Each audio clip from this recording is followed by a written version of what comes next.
Hello friends, कैसे हैं आप लोग। आज हम लोग एक बड़े इंपॉर्टेंट टॉपिक को पढ़ने वाले हैं इंडियन ज्योग्राफी की। इंडियन ज्योग्राफी का है भारत का नदी तंत्र। किसी भी एग्ज़ाम में नदियों से अच्छे खासे क्वेश्चन आते हैं, बस कुछ एग्ज़ाम में बहुत डीप क्वेश्चन आते हैं, कुछ एग्ज़ाम में बहुत सतही क्वेश्चन आते हैं। तो हम लोग यहाँ ठीक ठाक लेवल का नदी तंत्र पढ़ने वाले हैं।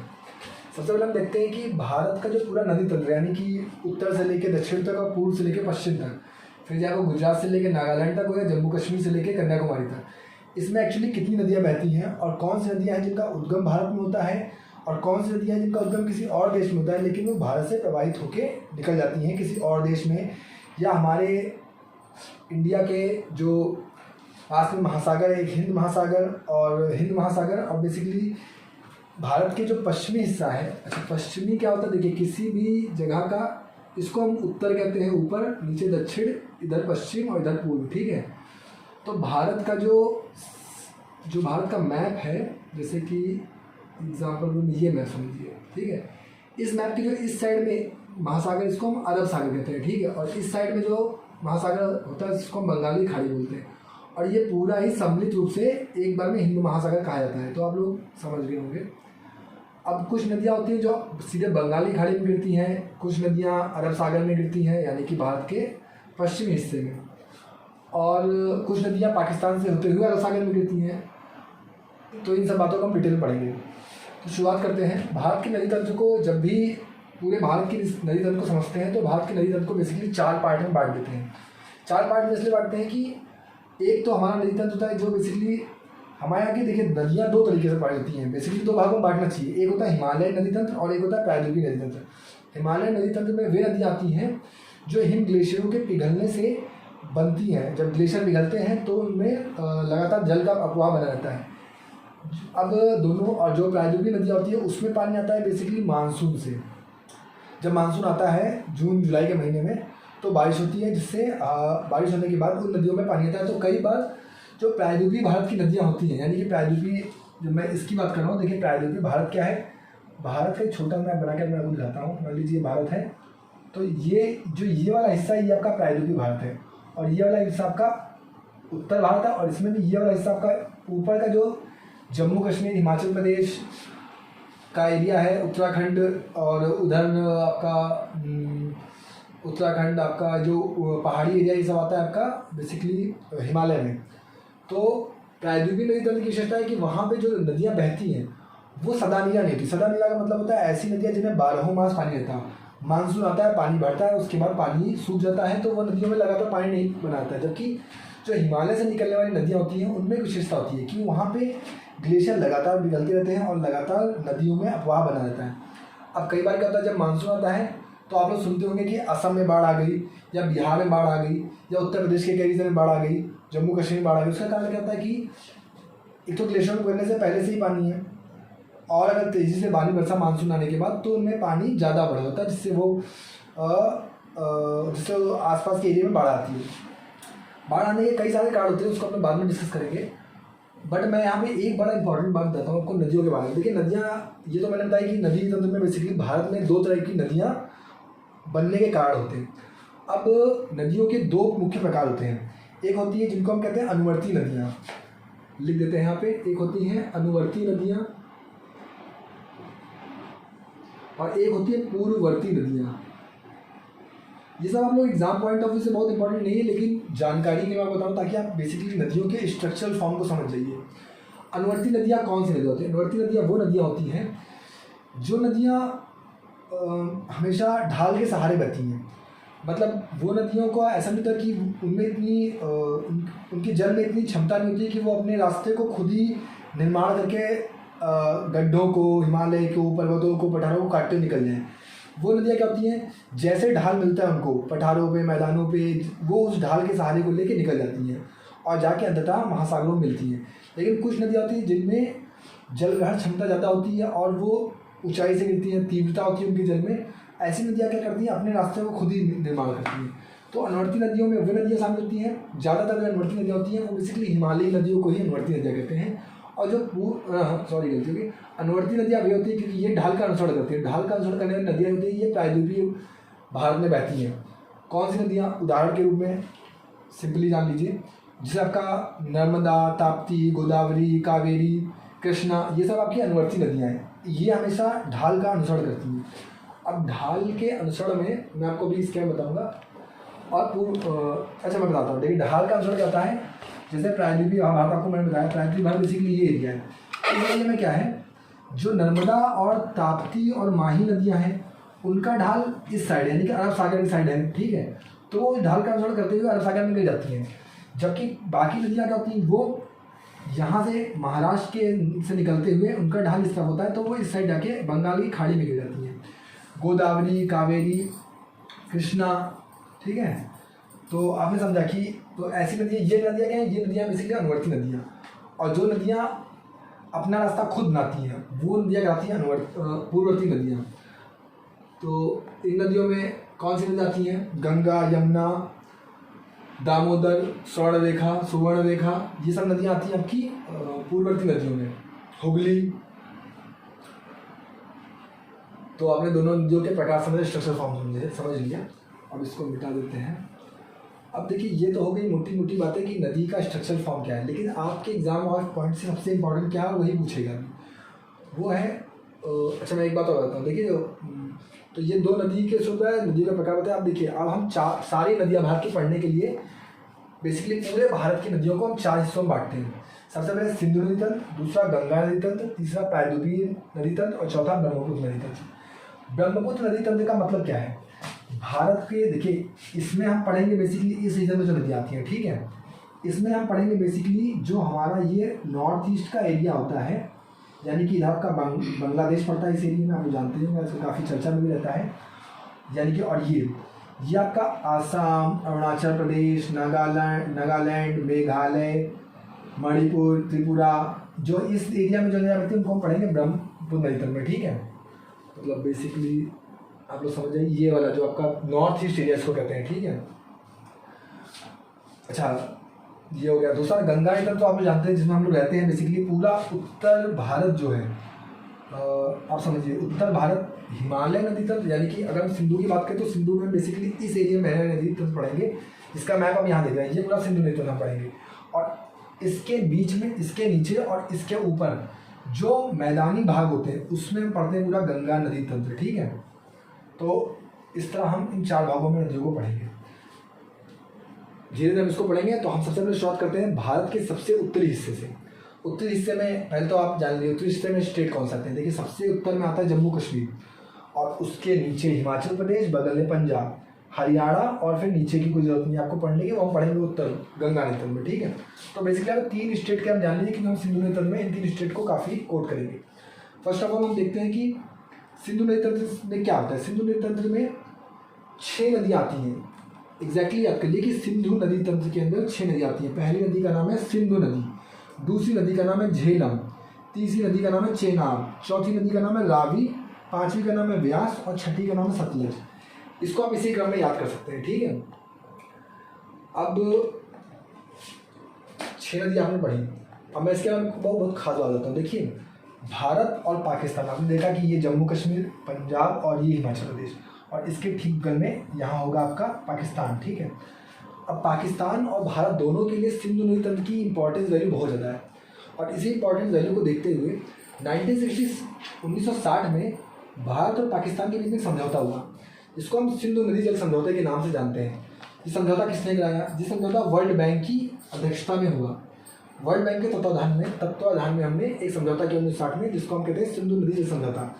उस समझौते के अंतर्गत ये तय हुआ कि ये ऊपर जो 3 नदियाँ हम लोग देख रहे हैं, सिंधु, झेलम और चेनाब, और नीचे की 3 नदियाँ, इन 3 नदियों का उपयोग पाकिस्तान करता है। इन 3 नदियाँ हमारे हिस्से में आई, ठीक है। इनका भी हम जल उपयोग कर सकते हैं। इसमें हम 80% उपयोग पाकिस्तान करता है, 20% उपयोग भारत करता है, क्योंकि ये नदियाँ भारत से होकर बहती हैं। अब ये समझौता क्यों इंपॉर्टेंट था? इंपॉर्टेंट इसलिए था कि भारत और पाकिस्तान में लगातार विवाद की स्थिति बनी रहती है।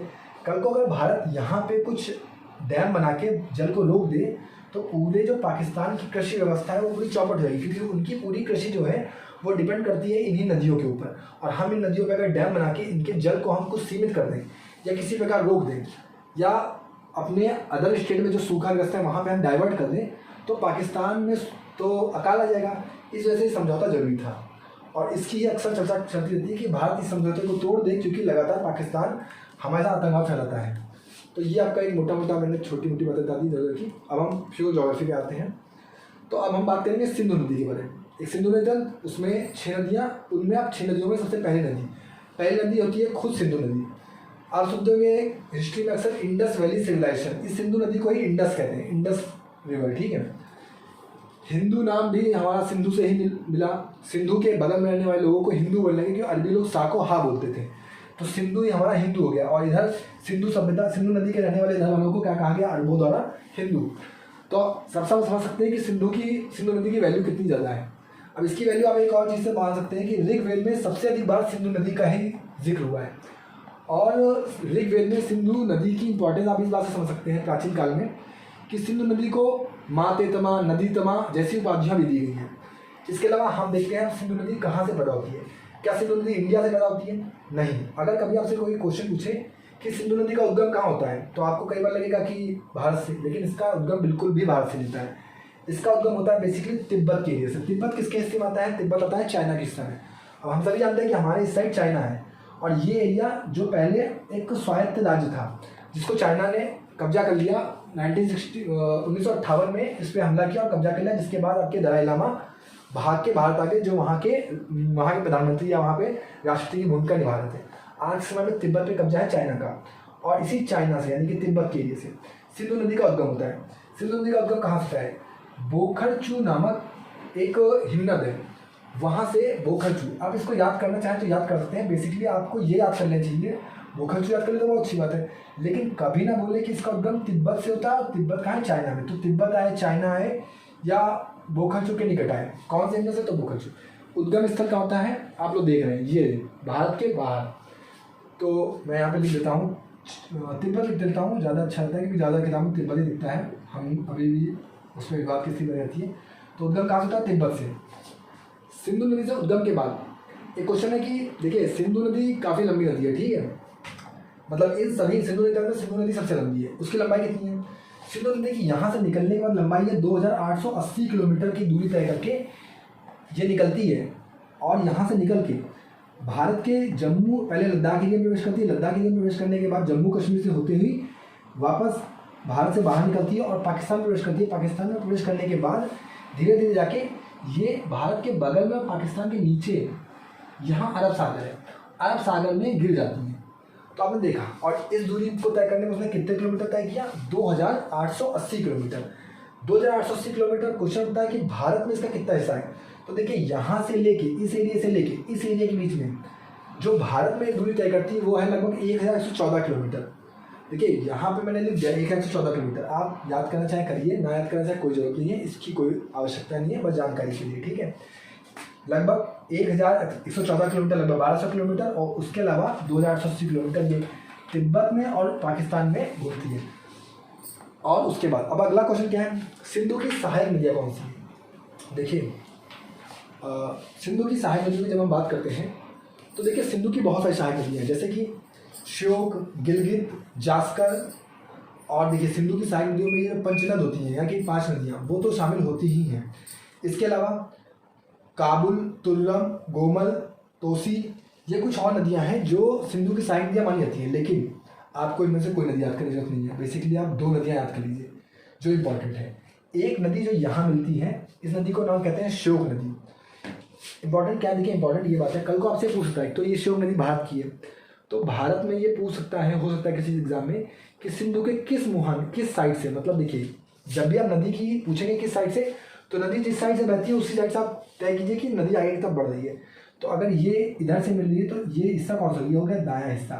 तो पूछेंगे कभी श्योक नदी कहाँ मिलती है, तो श्योक नदी लद्दाख एरिया में दाएं एरिया से सिंधु को ज्वाइन करती है, सिंधु की सहायक नदी है। इसके अलावा एक दूसरी नदी याद कर लीजिए, काबुल। काबुल नदी भी भारत सिंधु के दाएं हिस्से से मिलती है।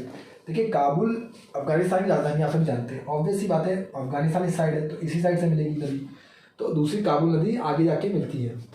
बस ये 2 नदी याद किए, बाकी आपके लिए इंपॉर्टेंट नहीं है। हाँ, एक 2-3 नाम आप सुनना चाहें तो सुन सकते हैं। वैसे गिलगित बाल्टिस्तान का इस एरिया में है, गिलगित बनती है, बट उन सबको आपको याद कर लेते हैं। बस ये 2 नदियाँ, काबुल और श्योक। श्योक आपकी ज़्यादा इंपॉर्टेंट है क्योंकि श्योक नदी के पास ही आपका फेमस सियाचिन ग्लेशियर भी मिलता है, जैसे आप लोग सुनते होंगे अक्सर सियाचिन पे हवाई जवान मर जाते हैं। इसके अलावा नेक्स्ट तो सिंधु नदी का नाम जाना, आपने मुहाना पढ़ लिया, कौन कौन मिलती है पढ़ लिया।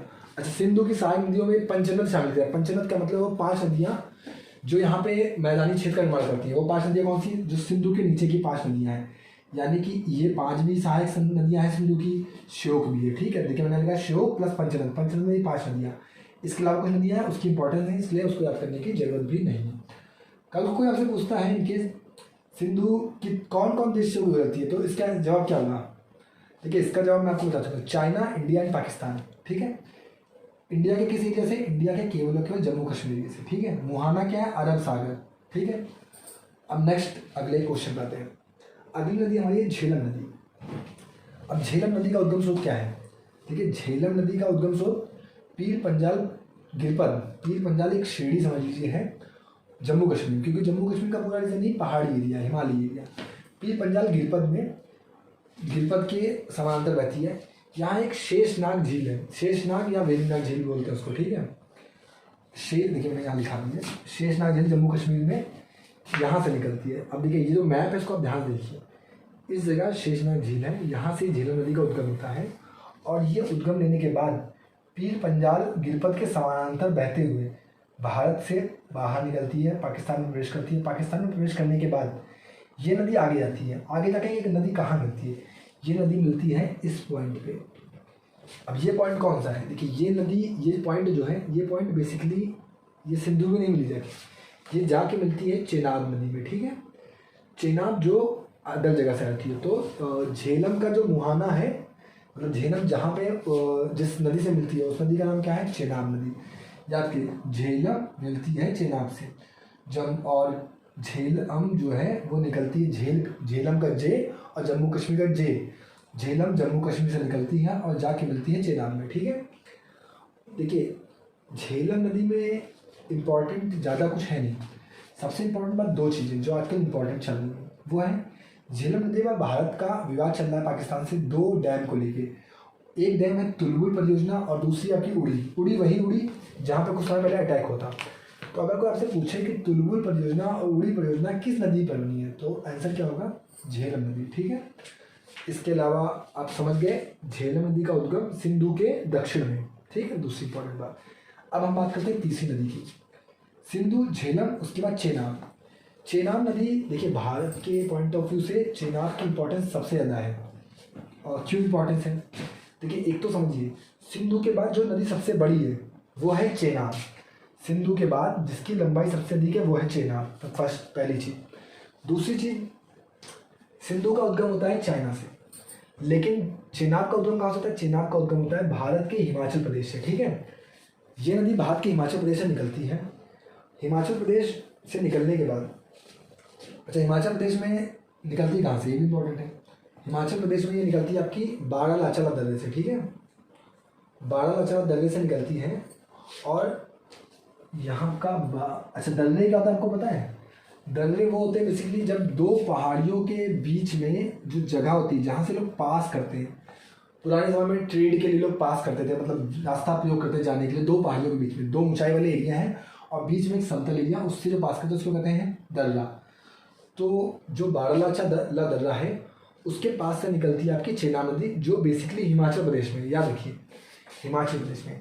चेनाब हिमाचल प्रदेश में निकलने के बाद ये जाती है आपकी और आपकी जम्मू कश्मीर से जाती है, जम्मू कश्मीर के मतलब जम्मू कश्मीर में भी जम्मू रीजन से। ठीक है, जम्मू रीजन जाने के बाद पंजाब में जाती है, पंजाब से थोड़ा सा ऊपर होते हुए कहते हैं बॉर्डर से ही ये पाकिस्तान प्रवेश करती है। और पाकिस्तान प्रवेश करने के बाद देख रहे हैं सभी को, ये यूं जा रही है और जाके ये कहाँ मिलती है, देखिए सॉरी ये गलती हो गई, ये जाके चेनाब जाके मिलती है आपकी कहाँ पे, झेलम से। आपने देखा था झेलम में मिलती है और उसके बाद ये यहाँ मिली। अब ये यहाँ मिली तो हमने इसको आगे जो बढ़ी उसको हमने झेलम क्यों नहीं कहा, देखिए इसको हम चेनाब ही क्यों बोल रहे थे, हम झेलम नहीं बोल सकते थे, क्वेश्चन तो ये उठता है। लेकिन देखिए जिस नदी की गहराई ज़्यादा होती है, जिस नदी की ये जो जब नदी बहती है तो ऑब्वियसली नीचे गहराई होगी, जिस नदी की गहराई ज़्यादा होती है हम आगे बढ़ने नदी को उसी नाम से जानते हैं। तो चेनाब का जो वाटर होता है वो ज़्यादा होता है, प्लस चेनाब की जो गहराई होती है उसमें बहने वाली वो भी ज़्यादा होती है, इसलिए हम इसको आगे चेनाब के ही नाम से जानते हैं।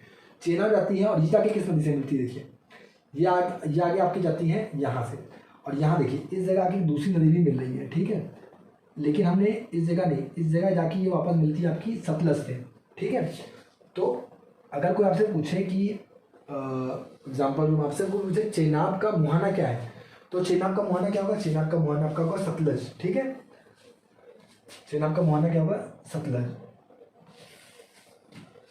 हाँ ठीक है। चेनाब का नाम सतलज, और उसके बाद सतलज जाके आगे सिंधु से मिलती है। हाँ हम सिंधु को पढ़ेंगे। अच्छा, सिंधु में डायरेक्ट कौन सी नदी मिलती है, सिंधु में डायरेक्ट मिलती है मतलब सतलज, याद रखिए सिंधु में डायरेक्ट मिलती है सतलज, लेकिन सतलज में आगे मिलती है चेनाब, और चेनाब में मिलती है उससे पहले झेलम, ठीक है।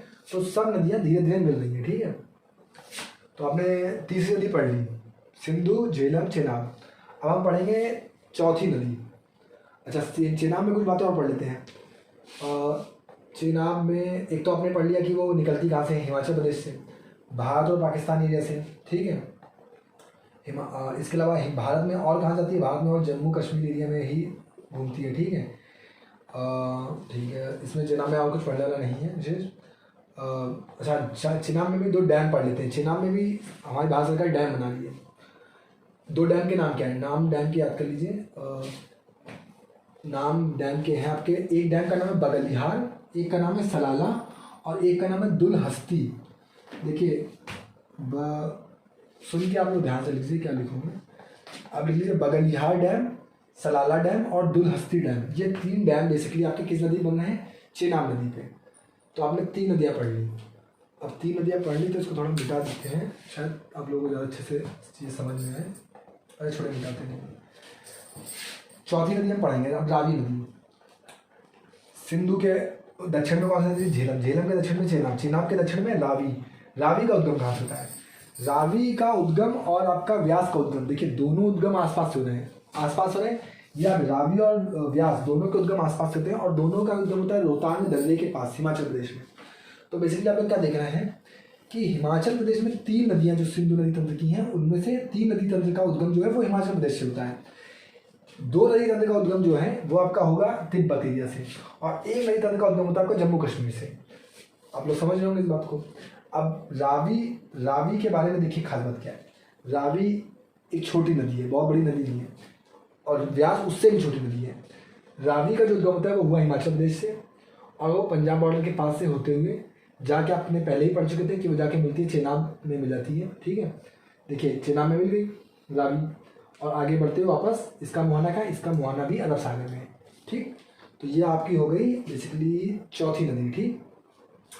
इसमें इंपॉर्टेंट दो परियोजना है, एक चमेरा परियोजना, एक थीम परियोजना। थीम परियोजना को आप लोग याद कर लीजिए, थीम परियोजना को रणजीत सागर परियोजना के नाम से भी कई जगह देखा जाता है, रणजीत सागर परियोजना, ठीक है, इसी थीम को ही कहते हैं। तो ये दो परियोजना है। तो क्या पढ़ा आपने कि जो रावी का उद्गम है वो कहाँ से होता है, रावी का उद्गम होता है हिमाचल प्रदेश से। हिमाचल प्रदेश से होने के बाद वो निकलती है जाके आपको जम्मू कश्मीर में, जम्मू रीजन में, पंजाब से जस्ट ऊपर होते हुए घुसती है पाकिस्तान में। पाकिस्तान से निकलने के बाद जाती है और मिलती है किसमें, चेनाब में। चेनाब से मिलने के बाद चेनाब का अब जानती है, चेनाब आगे जाके सतलज से मिलेगी, और सतलज जाके सिंधु से मिलेगी, सिंधु का मुहाना होगा अरब सागर, यानी कि सभी नदियों का जल अंततः जाके गिरता है अरब सागर में, ठीक है। अब हम बात करते हैं नेक्स्ट नदी की, व्यास। रावी के दक्षिण में कौन सी नदी, रावी के दक्षिण में व्यास। अच्छा, अभी तक आपने देखा सभी नदी जाके मिल रही थी पाकिस्तान में, ठीक है, यानी कि जितनी भी नदियां हैं वो जाके कहीं ना कहीं वो पाकिस्तान में प्रवेश करी थी। लेकिन देखिए व्यास एकमात्र ऐसी नदी है जिसका उद्गम कहाँ से होता है, हिमाचल प्रदेश के रोहतांग दर्रे के पास से, जहाँ से हो रहा था रावी का उद्गम। लेकिन व्यास नदी हिमाचल प्रदेश से निकलने के बाद जाती है आपकी पंजाब में, और ये पंजाब में ही जो सतलुज बहनी थी उसमें मिल जाती है, यानी कि व्यास जो है वो पाकिस्तान में प्रवेश नहीं करती है, उसका मुहाना हो गया आपका सतलज नदी, ठीक है। अब लेकिन व्यास और सतलज इन दोनों को हम एक साथ पढ़ते हैं, ठीक है। देखिए सतलज आपकी निकलती है तिब्बत से, और तिब्बत से होने के बाद हिमाचल प्रदेश में जहाँ में प्रवेश करती है इस एरिया को कहते हैं शिवकीला दर्रा। जैसे आपने यहाँ पढ़ा था बाड़ा लाचाला दर्रा, वैसे याद रख लीजिए हिमाचल प्रदेश में जहाँ से वो प्रवेश करती है वहाँ पे एक दर्रा है, उस दर्रे का नाम क्या है, शिवकीला दर्रा। Very important. कभी आपसे कोई पूछे कि शिपकीला दर्रा किन दो को जोड़ता है, तो आपको पता होना चाहिए हिमाचल प्रदेश में है और चीन और भारत को जोड़ता है, ठीक है। अब उसने प्रवेश किया यहाँ पे शिपकीला दर्रा से, यहाँ से निकली। अच्छा, निकलने के बाद वो आपकी गई हिमाचल प्रदेश में, हिमाचल प्रदेश जाने के बाद वो आपकी गई पंजाब में। पंजाब में व्यास और सतलज दोनों आपस में मिल जाती हैं और और यहाँ मिलने के बाद इनकी इंपॉर्टेंस वर्तमान भारतीय दृष्टिकोण से बहुत बढ़ाती है, विशेषकर कृषि के दृष्टिकोण से। कैसे? देखिए, जब ये दोनों मिलती है तो यहाँ पे हमने एक बैराज बनाया। अब दो नदी मिल रही है तो पानी की मात्रा बढ़ जाएगी, पानी की मात्रा बढ़ी तो हमने बैराज मतलब हमने पानी के संग्रहण के लिए एक बैराज बनाया, समझिए छोटी मोटी झील टाइप की। और हरिके बैराज, इस बैराज का नाम रखा हमने हरिके बैराज। हरिके बैराज से हमने निकाली इंदिरा गांधी नहर। आपने सुना होगा पूरे पंजाब में पानी की कमी होनी चाहिए थी, लेकिन एक्चुअली इंदिरा गांधी नहर इतनी विस्तृत है कि उसके वजह से पंजाब में खेती के लिए नहर परियोजना विस्तृत रूप से फैलाई गई, जिसका फायदा आज पंजाब के किसानों को मिला। तो आपने देखा इसकी इंपॉर्टेंस कैसे बढ़ गई, क्योंकि यहाँ पर आपकी इंदिरा गांधी नहर निकाली गई हरिके बैराज से पास से। हरिके बैराज का है जहाँ पे व्यास और सतलज का दोनों आपस में मिलती है, ठीक है। इसके अलावा एक बात और देखिए, सतलज नदी पे आपके भाखड़ा और नांगल डैम भी है पंजाब में ही। पंजाब में भाखड़ा और नांगल डैम है आपके सतलज, याद कर लीजिए, सतलज नदी में भाखड़ा और नांगल डैम है, ठीक है।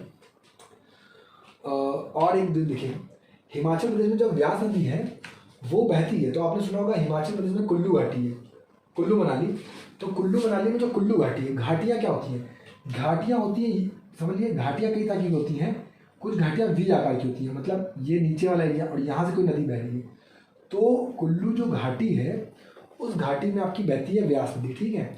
और जाके मिलती है चेनाब से, और फिर आपने देखा कि आगे मिलने के बाद वहाँ पे हरिके बैराज बनता है जहाँ से इंदिरा गांधी नहर निकाली जाती है। और सतलज, तो आपने व्यास क्या पढ़ा कि व्यास का क्या इंपॉर्टेंस है कि वो सतलज मिलती है वहाँ से हरिके बैराज से इंदिरा गांधी नहर। अब हम अगले टॉपिक पे आते हैं। अगला टॉपिक है सतलज। सतलज में आपने पढ़ा निकलती कहाँ से निकलती है? तिब्बत में राक्षस ताल, याद कर लीजिए, लिखिए यहाँ लिखा है राक्षस ताल झील से निकलती है। बता चुके आपको किला दर्रा से प्रवेश करती है। दो परियोजना यहाँ पे बन रही हैं, लेटेस्ट हैं, ज़्यादा जगह मिलेंगी भी नहीं। दोनों परियोजना हम ये लिखें, नाथपा झाकरी परियोजना और कोलदाम परियोजना।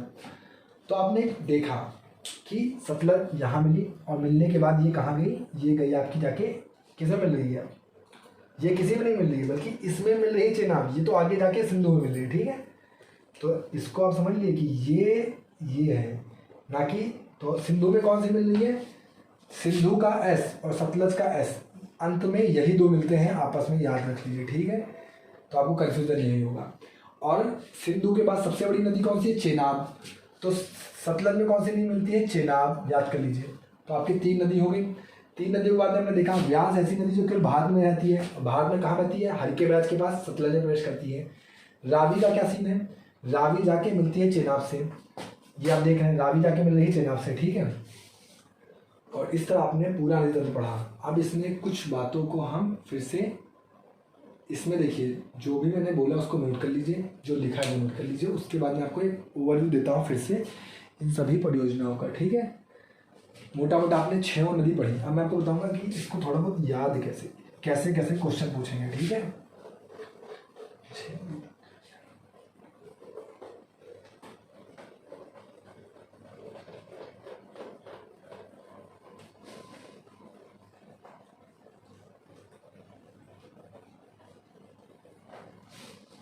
देखिए, अब क्वेश्चन कई टाइप से आते हैं। क्वेश्चन नंबर 1, क्वेश्चन पूछने का प्रकार ये हो सकता है कि वो उससे पूछे, कोई भी नदी पूछे, सिंधु, झेलम, चेनाब, रावी, व्यास, सतलज, वो किस स्टेट में आते हैं। तो सबसे पहला आप स्टेट याद कर लीजिए सभी नदियों के, मैंने आपको पढ़ाए। दूसरा वो क्वेश्चन पूछ सकता है आपसे कि कौन सी नदी किस नदी से मिलती है, यानी कि किस नदी में मिलती है। तो जो मैंने आपको मुहाने बताए वो आपको पता होना चाहिए। नंबर 3, वो पूछ सकता है कौन सी नदी किस सागर में गिरती है, ठीक है।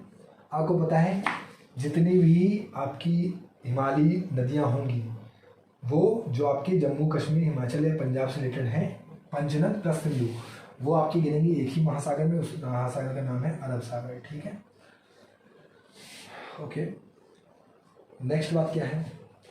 नेक्स्ट बात आप ये पढ़ सकते हैं कि इनमें कौन कौन सी परियोजना चल रही है, वो मैंने आपको पढ़ाया, ठीक है। अच्छा, एक बात आपसे ये कल को पूछ सकते हैं जो पूछना ही चाहिए, वो है ये कि ये जो 6 नदियां हैं इनमें आप ये बताइए उत्तर में कौन है, इसके दक्षिण में कौन है। तो आपने देखा सबसे ऊपर कौन है? सिंधु, झेलम, चेनाब, रावी, व्यास, व्यास में वी नहीं, व्यास में बी होता है, और उसके बाद आपका सतलज। अब इसको आप चाहें तो कोई कोड बना के याद कर लीजिए, उत्तर से दक्षिण नदियों का आप क्रम याद कर लीजिएगा, ठीक है। इस टाइप के आपसे क्वेश्चन पूछे जा सकते हैं, ठीक है। कौन सी नदियाँ केवल भारत में बहती हैं, वो बहती है केवल व्यास, ठीक है। अब मैं एक बात और आपको बता देता हूँ, देखिए इन नदियों के बीच में जब ये बहती है तो इन नदियों के बीच में बनते हैं मैदान। इस मैदान का नाम क्या है?